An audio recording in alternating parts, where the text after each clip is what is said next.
Hello, everyone, and welcome to 10 Fusion 360 Tips and Tricks in 30 Minutes. My name is Juliana, and I work in marketing here at MicroCAD. And today's presenter is Jose Trillos, our applications specialist. At today's webinar, we will discuss several topics in the design environment, such as visual selection tricks, feature creation shortcuts, CAD integration with suppliers, and more. Throughout the webinar, you can ask a question at any given point on the left-hand corner. You can ask Jose to revisit a step or ask any question. This is your time, and we want you to make the most of it. And in the upper left-hand corner, you will find links to our social media and website. Also, our YouTube channel. We post all of our webinars there at the end, so you can share with colleagues or rebudget it on your own time. And without further ado, we'll pass it on to Jose. Hi, Jose. Hi, Helena. How are you doing? Good, and you? Fine, thank you. Well, welcome everyone. Today we're going to be looking at this webinar, 10 Fusion 360 tips and tricks, in hopefully what will be 30 minutes. And I'm hoping that these tricks will be very useful for your workflow, and they are centered around the design model. And I think that some of them you may be familiar with. Some of them are really, really short. Some of them are not so known, in the community. But anyhow, most of them are very, very useful anyway. So let's get started. So first of all, I'm going to share my screen. Are you able to see my screen yet? Yes, thank you. Okay, great. So let's get started.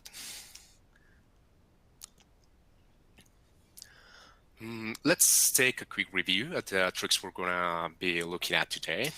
First, we're going to use a canvas and show how to adjust it. We're going to look into the associativity in a sketch projecting when you were bringing entities into a sketch, and setting increments on feature handles, selecting overlapping entities that some of you that may use Inventor know. It's pretty easy to do in Inventor, but sometimes people don't know how to do this in Fusion 360. Quickly toggle the sketch snapping on and off, or constraints as well. Creating component from bodies. Copying measure distance. When you use the distance tool, the measure tool, you can copy those distances as well. How to apply rule fillets. How to match the size of features in your design, and inserting third-party variant components. All right. We're going to be doing these exercises around this design, this little guitar that I have in here. So we're going to start by looking at the canvas that we can use to build a design. Okay. So, for those of you that may not know it, canvas is basically a picture that you can place in our design, and we can use to drive our design as well. It may be a product that we try to emulate. It may be some draft that we produced, a physical draft, and when we scan it, so anyway, any picture that helps with your design. So you want to bring it in and adjust it. So to insert that, we're in the design space. We're going to hit insert and insert canvas. It's the same button as here. We're going to search the picture. First of all, are you able to see the... No, I think it's in the other screen. We just see the PowerPoint. Yeah, let me check this again. Okay. How about now? Now we can see it. Thank you. Okay, yeah.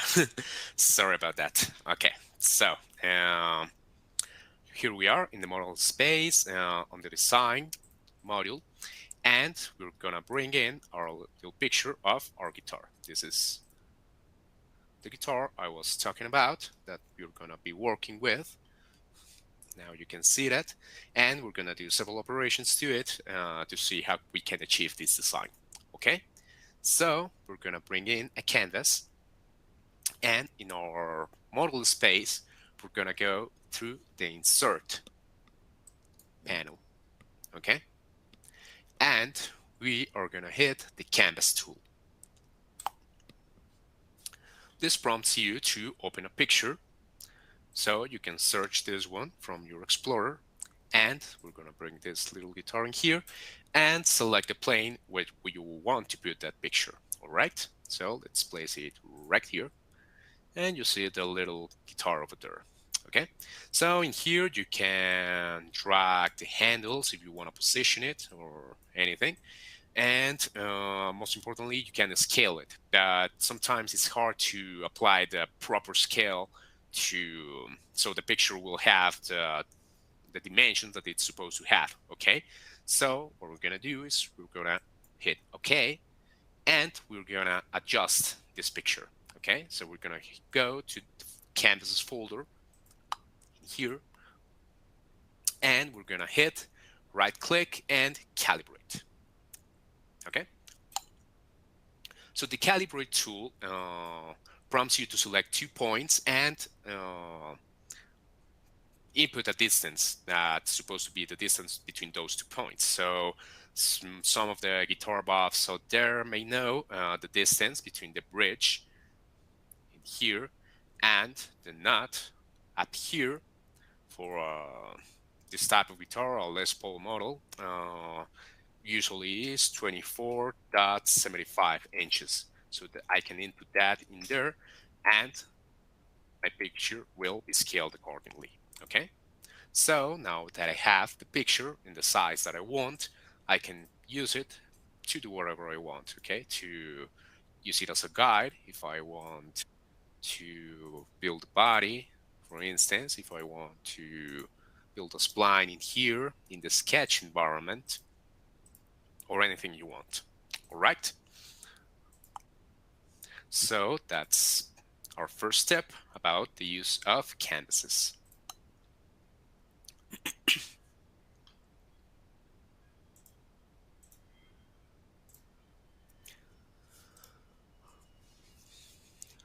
Our second tip is we're going to talk about a little bit about associativity in sketch projecting. Usually when you project stuff into a sketch, you may notice that you cannot move the entities. So if I think when I'm changing my screen, it doesn't show up properly. I think let me check something.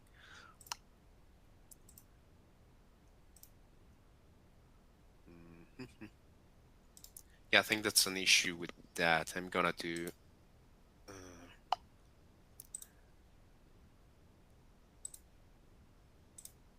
okay.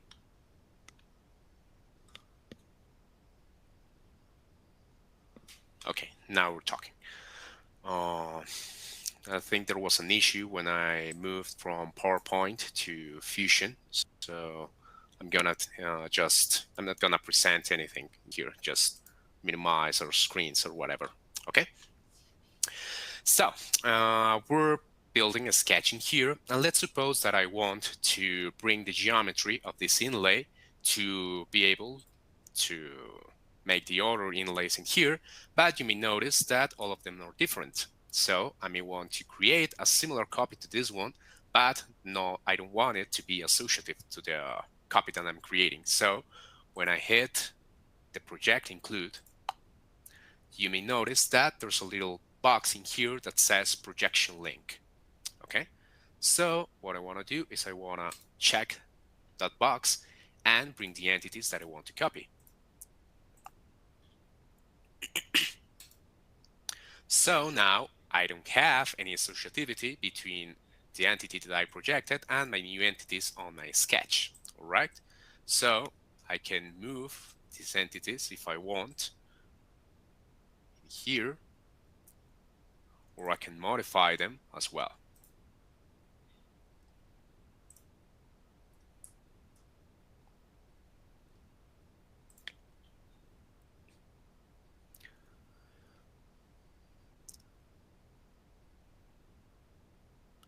Now we're going to talk about the setting increments on the feature handles.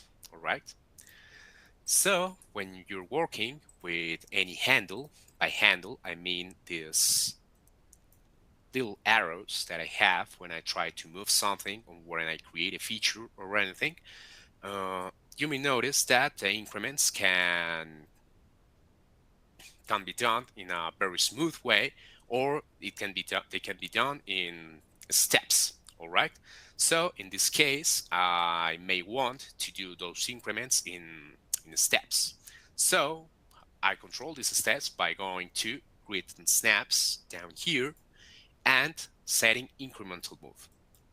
When I'm setting the incremental move option, every increment that I do will be every time I drag my mouse, I will have not a continuous increment, but a fitted increment, if you will. Okay, and you can control how you want that increment to be as well.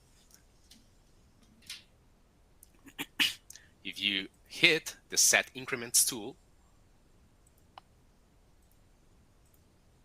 you can choose if you want the increments to be fixed. In this case, I had it to increment every quarter inch, 0.25 inches, or if I want them to be adaptive. Okay, so if I've selected adaptive tool, I will be able to move them accordingly to the zooming that I have on the screen. So if I zoom in a lot, you will see that every increment is just about 0.1 inch. Okay, but if I get far away from the design, each one of those increments will be around an inch. Okay, so that gives me a lot of control over what I want to do with these tools. Okay, and these tools don't apply only for a sketch. They may apply for anything. If I'm doing an extrusion, for instance, you will see that everything that has handles can be you can work with them in an incremental fashion. Okay, so that controls everything.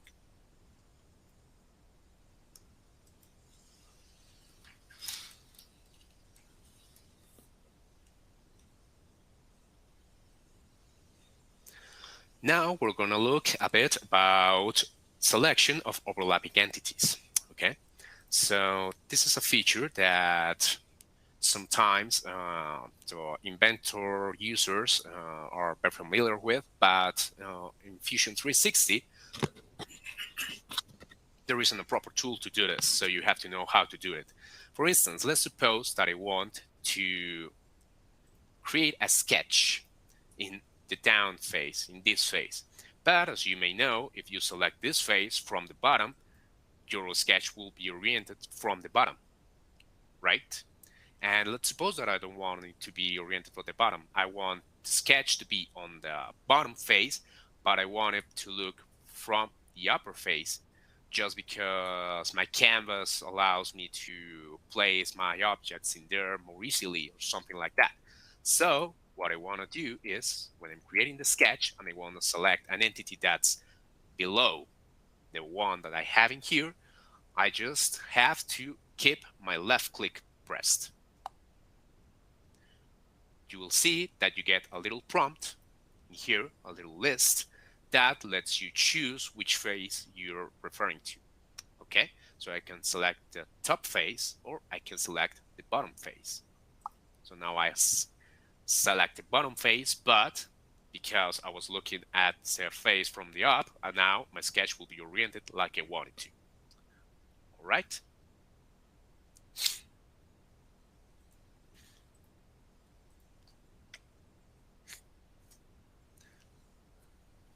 Now we're going to talk about a bit about toggling the sketch snapping and the constraints on and off. So you may notice when you're placing the sketch that whenever you're drawing a line or placing a point or whatever, you get auto constraint, right? And you cannot control the auto constraint like an option like you did on Inventor. And sometimes this can be a little frustrating if you need to draw things that aren't properly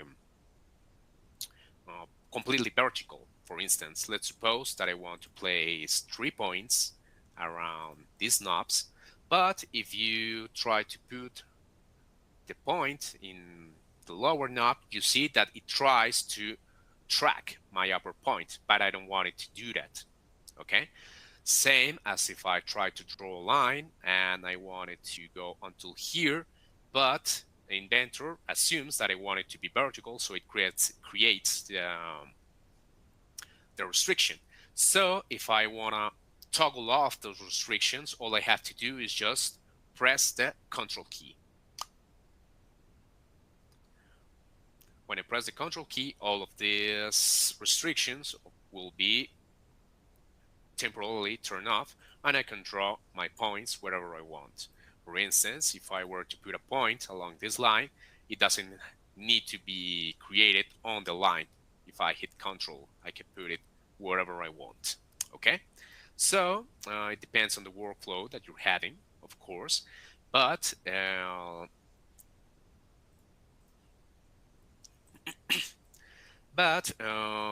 in this way you may control the sketch any way you want. Okay, so that helps a lot if you have this kind of features that you don't need to be restricted but are very close to each other. Okay.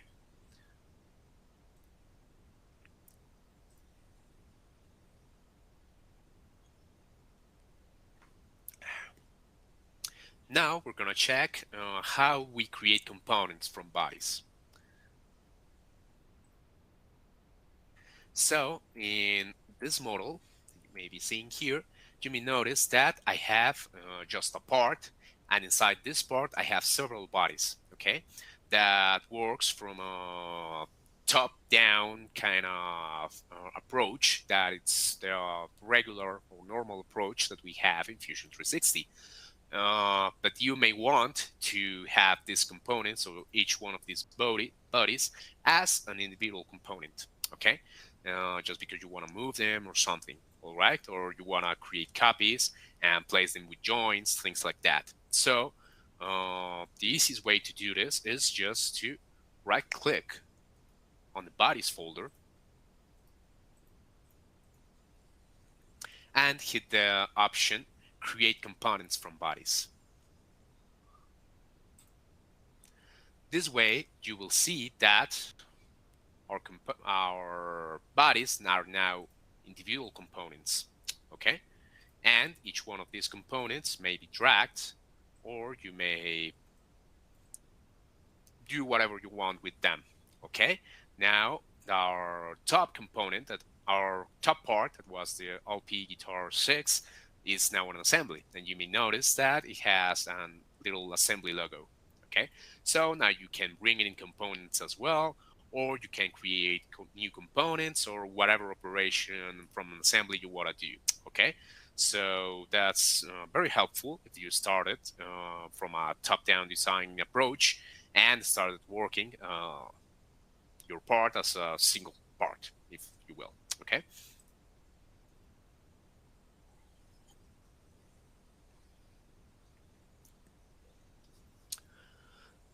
Now we're going to look a little bit into copying measure distances, okay? So this is a very useful tool that we may have in Inventor, in Fusion 360, sorry, that takes the information from an analysis and inspect like a measure or something like that, and bring it in to another part of our design without needing to build a parameter or some things like that. So let's suppose that the distance I want in my tuning machine between this face right here and the edge of my knob, it's supposed to be the same distance as this face and the top of my post, okay? So what I want to do in this case is I want to measure the distance between here and here. Easy peasy, all right? In this case, I'm getting a distance of 28 millimeters, And in the measure tool, you may see the results in the distance in here. And what I want to do to copy these ones is just go to the 28 millimeter dimension in the measure tab and just double click. That's it. Okay. By doing this, you're copying into the clipboard the 28 millimeter distance. So if I were to change another sketch or use that dimension wherever I wanted to, for instance, let's go to this sketch. I'm seeing here to see if it's refreshed as well. Because I think the video just stopped. So let me refresh that.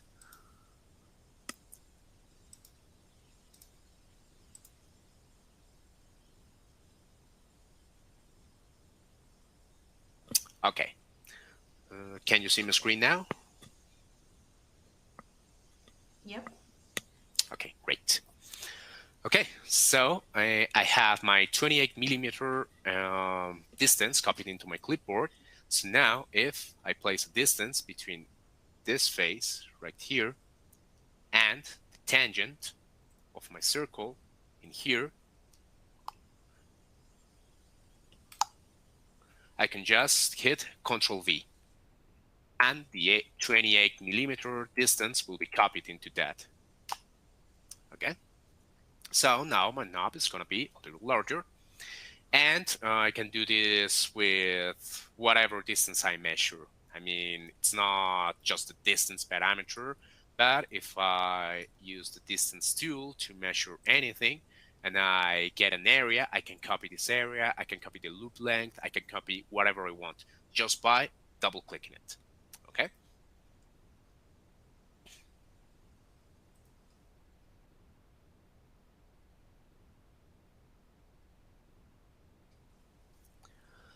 All right, let's talk about rule fillets.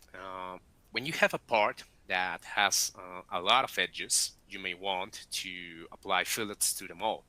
But that can be very tedious sometimes. So the easiest way to do this is in your fillet tool, you have a type of fillet that's called rule fillet. Okay, so you just select that one in here, and with that you apply a certain rule to some faces. So let's suppose I want to do the fillets for my knob. You may see that the proper machine has fillets already, but my knob doesn't have any. It has all sharp edges. So I'm going to select all the faces in here, okay, and I'm going to apply a certain fillet. Let's suppose it's supposed to be 0.5 millimeters, okay, and you see that all the fillets are created. And I can choose if I want those fillets to be just for the rounds, that is the external edges. Okay, so I'm gonna come a little closer in here so you can check that out. So you notice that only the external edges, the convex ones, if you will, have the rounds, okay? Or I can select only the fillets, so only the internal ones will have fillets, okay? So that can be very time-saving. Instead of just choosing all the edges you want one by one, you can just apply a rule for all of them, okay? So I'm gonna leave it here with rounds at fillets, so I will have an easy, very, very pretty knob, okay?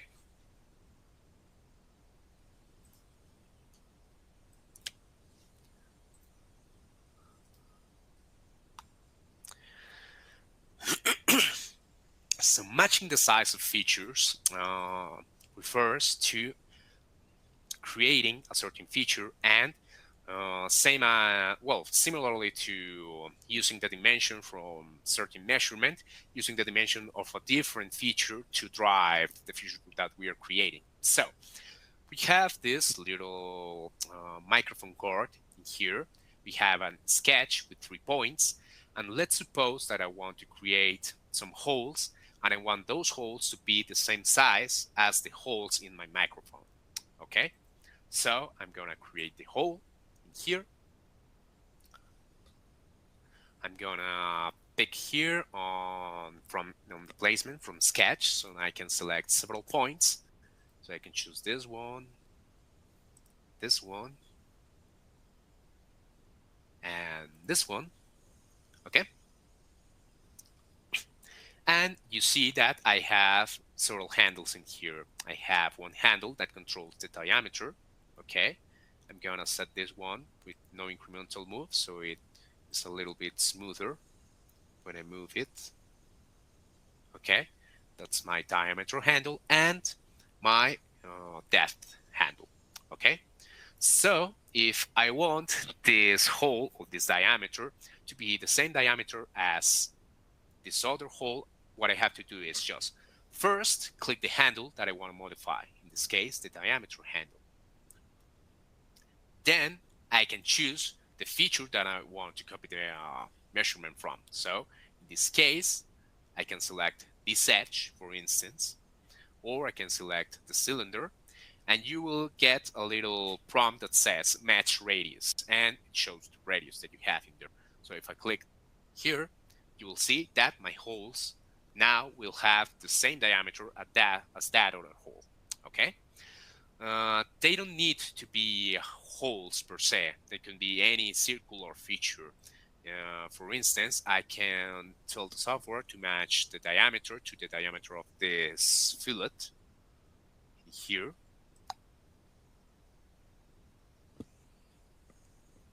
Or even the three-dimensional fillet I have in here at this corner. So as long as I have a diameter, I can use that. Okay, so that works not only for circular features, it can work for other features as well. For instance, if I have the depth handle, I can tell it to go until this face right here. Okay, so it's just a matter of start to play with those handles and see what features you can select or you can copy.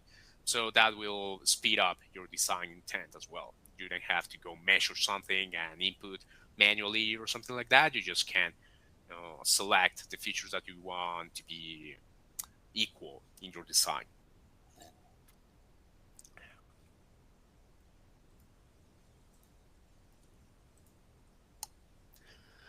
And my last tip, I think it's one of the most interesting ones. It's about integration Fusion 360 has with many vendors and the insertion of the components from those vendors into our design. Okay, so let's suppose I have my almost finished guitar in here.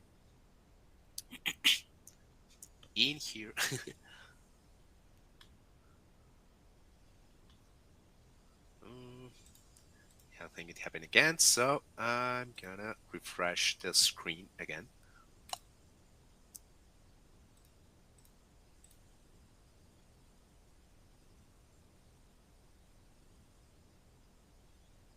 Okay, so now we have our design almost finished, and let's suppose I just want to bring in some screws for my microphone.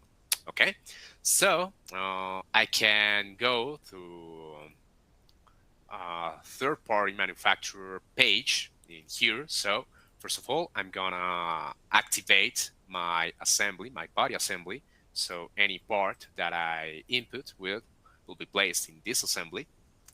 Okay. And I'm going to go to the Insert tab and hit Insert a Manufacturer Part. Okay. So basically what this does is it takes you to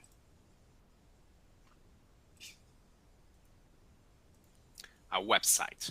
Okay, so I'm bringing that website in here. I'm going to bring it into my screen. This specifically one is the website of barcommunity.com. Okay.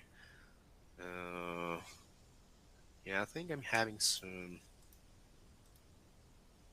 issues with this. Anyway,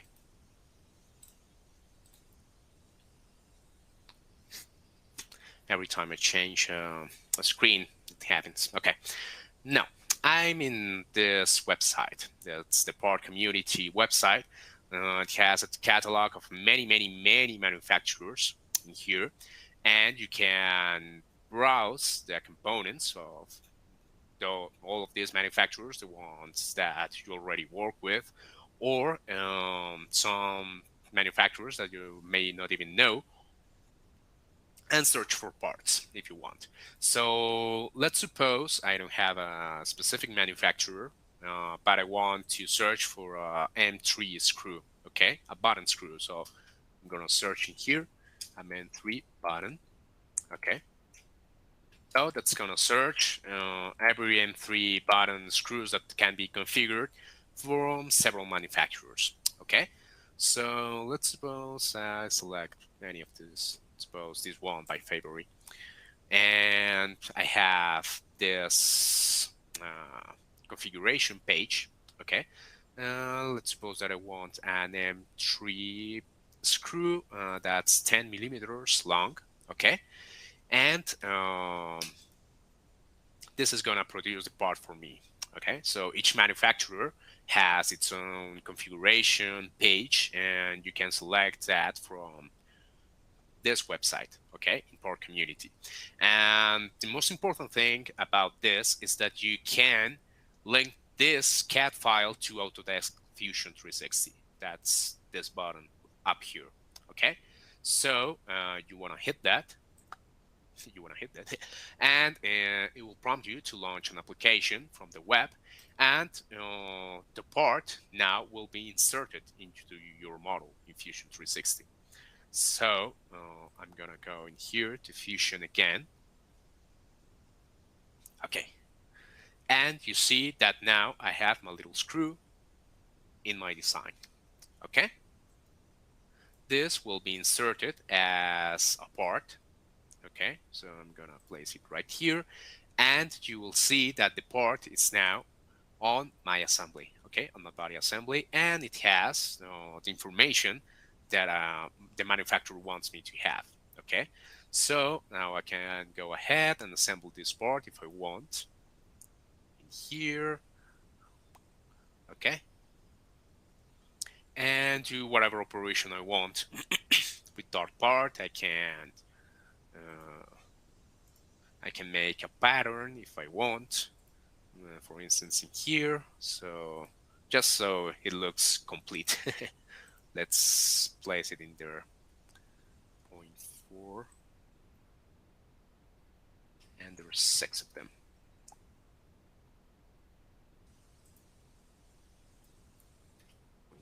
Okay, now I have all my screws, and I have them as well in my tree. Okay,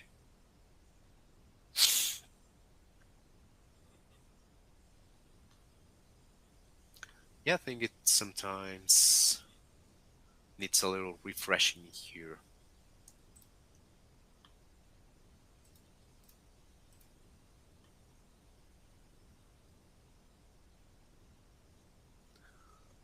Okay, now we're talking. Now you can see my microphone with all my screws, and all my screws are placed as parts in my body assembly. Okay, so I think that's one of the most powerful tools that Fusion 360 has, because it's a lot in the line with the integration on the cloud that Fusion 360 has. It facilitates integration of components with your own company and with third-party vendors as well. And this doesn't limit to that. I mean, you can have insert components from McMaster as well, or from Choice Parts as well. And even if you don't find your supplier in any of those pages, well, you can always bring any CAD model into here and just insert it like you would any other part. Okay.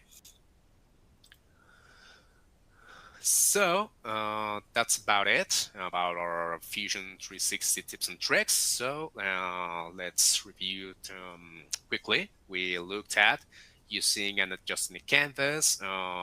We saw how we can manage associativity in projecting the sketch or setting increments and feature handles, selecting overlapping entities, toggling, snapping, and constraining on and off, creating component from bodies, copying measure distances, applying rule fillets, matching sizes of features such as holes, fillets, things like that, and inserting vendor components. Okay, so just like a friendly reminder, remember that here on MicroCAD we can help you too with your training needs if you have any you need any help with training on Fusion 360, Inventor, many other how to that software. And I think we can move on to the question section. So uh, back to you, Juliana. Thank you, Jose, for that wonderful presentation. And as a reminder for everybody, you can ask a question on the left-hand corner. The first question is, does inserting vendor components create a new file or Fusion 360 on Fusion 360 design? Okay, it doesn't actually.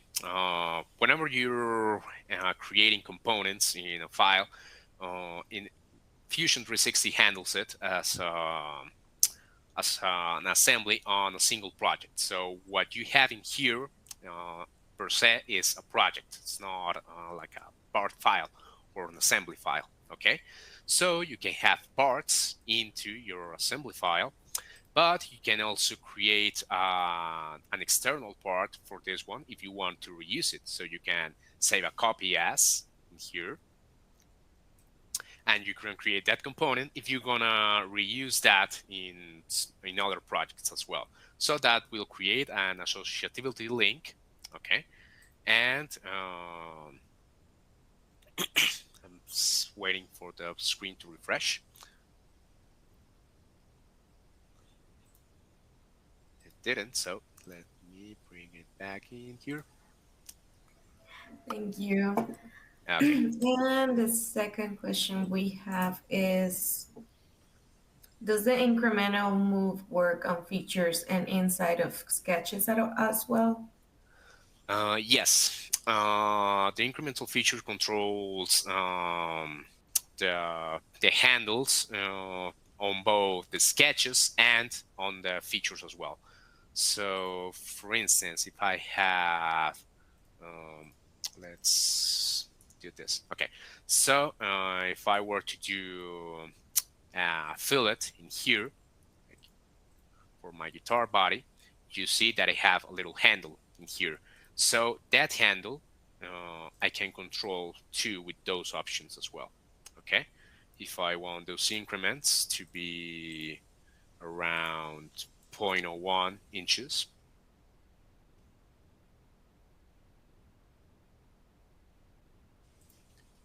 and if I were to apply or fillet again, now you see that the increments are being done in that fashion. Okay, so that works for all our features, not just the sketches, but as well as our extrusions or whatever it is that has a handle in Fusion. Okay. Amazing, thank you. Okay, and as a reminder as well, if you want to learn these topics in detail, you can always take a custom training with Jose or someone else on our team. We also offer group classes online. Jose, I don't know if we can show the webinars, the upcoming webinars slide. So we have coming up next on March 16, how to get the most out of the AC collection at 1 p.m. Then we have on March 29, how can civil engineers and architects collaborate effectively, also at 1 p.m. And we have on March 30th, why everyone is using BIM for construction management at 1 p.m. as well. So yeah, feel free to contact us. If you have there the slide of the contact, thank you. These are our contact numbers. Please feel free to contact us if you have any doubts, if you have any requests. We'll be happy to answer those. So yeah, be sure to be checking the MicroCAD website for future webinars. And that concludes our webinar today. Thank you, Jose, so much. And thank you, everyone, for attending.